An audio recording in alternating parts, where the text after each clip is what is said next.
balita, puspusan ang isinasagawang paghahanda ng Dipolog City para sa gaganaping groundbreaking ceremony para sa road upgrading roon ngayong araw. Dadaluhan naman ito ni Pangulong Aquino kasama ang ilang opisyal ng gobyerno. Para sa detalye, balita mo kami, Elena Luna. Nandito tayo ngayon sa Dipolog City kung saan pangungunahan ni Pangulong Aquino ang groundbreaking ceremony para sa road upgrading project mula junction ng Barangay Cogon hanggang sa Oiska Park sa Barangay D1. Isa itong tourism road project sa ilalim ng Convergence Program of Tourism at Department of Public Works and Highways. May haba ang kalsadang ito na 14 na kilometro na binabagtas ang mga bulubunduking lugar ng Punta Dansulian, Sergio Osmeña sa East Lateral National Road ng Dipolog City. 10 a.m. bukas magkakaroon ng programa para sa gagawing capsule laying ni Pangulong Aquino.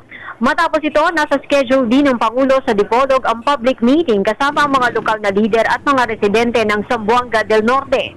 Makakasama rin ni Pangulong Aquino dito ang mga kandidatong senador ng Team Pinoy.